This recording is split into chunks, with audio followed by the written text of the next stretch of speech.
So I just came across an ad on Instagram that was clearly using AI to fake a celebrity endorsement to sell a weight loss product.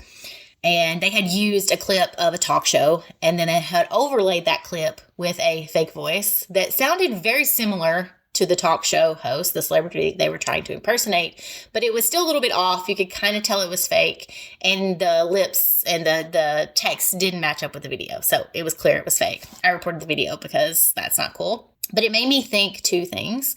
The first is that I expect that there's going to be a rising sense of customer skepticism and distrust in lots of different markets, because the potential, not necessarily the AI tools themselves, but how people use them, specifically how they misuse them to like outright lie and mislead people into buying products. It's just right now it's too easy, right? So it's down to willpower. People are going to misuse them. And the side effect for us marketers is that there's going to be a rising sense of distrust everywhere. And that makes our job harder, because part of our job is to convince people that they can trust the product they're buying. And that our customer testimonials are real, and that what we say about the product is real. And that's assuming that it's actually true, right? But that's going to be a challenge as more and more people misuse these tools. And that the effect is that now people don't know what to trust, who to trust, what's real and what's not real, especially as those AI tools get more convincing, so that fakes are actually very hard to spot.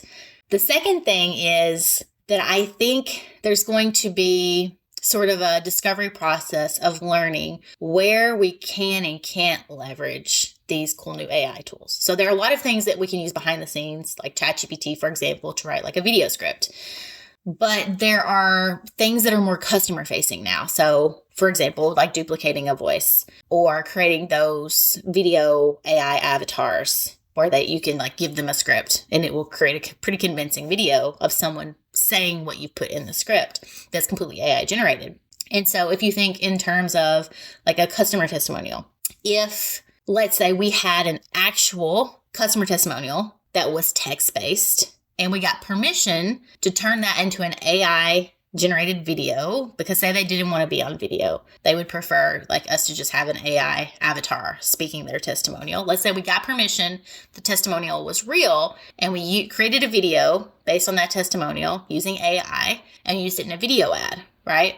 Then it becomes a little bit wishy-washy, uncertain of how that could be perceived if people were to find out, or even if we were to say, hey, this is generated with AI, like based on a real customer testimonial, but like AI generated avatar. Kind of like they do in commercials now where they say, oh, these are hired actors.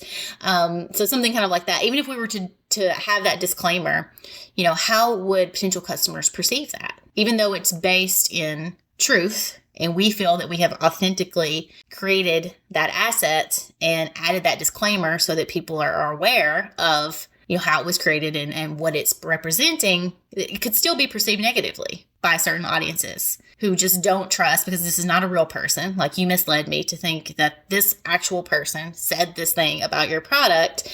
And I think that's going to be a really interesting / tricky journey as we learn where that line is. And we continually sort of evaluate how much AI can we use in marketing, especially like with the customer facing components, to make our processes faster, more efficient, more effective, but without having a negative effect on our brand and how potential customers perceive our brand.